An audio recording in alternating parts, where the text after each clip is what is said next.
সমস্ত ভোটার নাগরিক পশ্চিমবঙ্গ সরকারের দেওয়া যে উন্নয়ন, সেই উন্নয়নে অংশগ্রহণ করে পশ্চিমবাংলার ছেলেমেয়ের ভবিষ্যতের কথা মাথায় রেখে সকলে আমরা একত্রিত থেকে জামাতি জিহাদি জঙ্গিদেরকে কোন রকম মাথা তুলতে দেব না।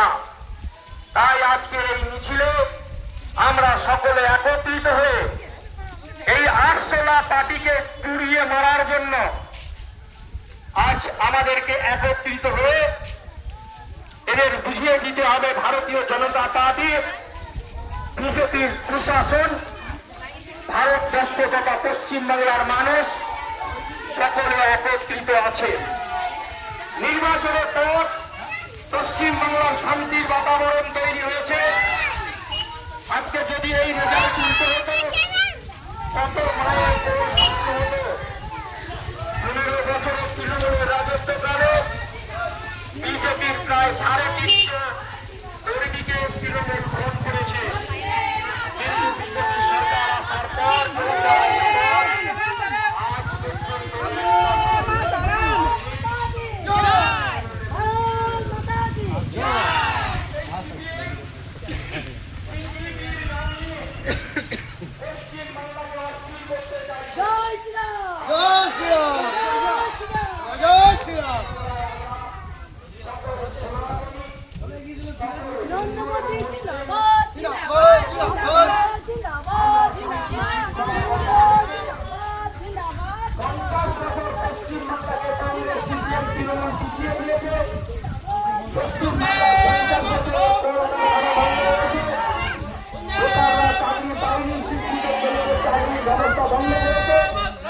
আজকে বিজেপি সরকার ক্ষমতায় আসার পর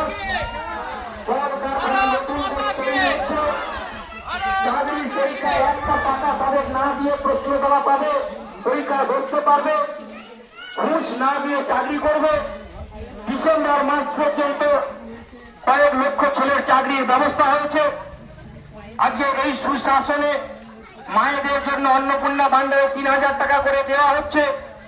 কৃষকদের ফসলের দাম বাড়ানো হয়েছে। পাটের আজকে 18-20 হাজার টাকা পাটের কুইন্টাল করা হয়েছে। ধানের 3100 টাকা কুইন্টাল করা হয়েছে। চাষিরা আজকে ধানের দাম পাবে। তাই এইরকম একটা সুশাসন সিপিএম এর সহ্য হচ্ছে না। সিপিএম কি করছে? কিছু জঙ্গি জিহাদি জামাতিদেরকে রাস্তায় নামিয়ে বিজেপি সরকারের বদনাম করার জন্য বিদেশি ফান্ড নিয়ে আজকে বিজেপির বিরোধিতা করতে নেমেছে। তাই এই সিপিএম এর নোংরা রাজনীতির প্রতিবাদে আজকের এই মিছিলে আপনারা অংশগ্রহণ করুন এবং এলাকার শান্তি শৃঙ্খলা বজায় রাখুন। এই সিপিএম কে আজকে 34 বছর বাংলার মানুষ ক্ষমতায় রাখার পর 56,000 কলকারখানায় সিপিএম এর আমলে ধ্বংস হয়েছে। তাই সিপিএম কিছু মুসলিম সম্প্রদায়ের জিহাদি জঙ্গিদেরকে রাস্তায় নামিয়ে সিজিবি পার্টির নাম দিয়ে, কর্কশ পার্টি, এই একটা নাম দিয়ে পশ্চিমবাংলার রাষ্ট্রীয় পরিস্থিতি তৈরি করছে।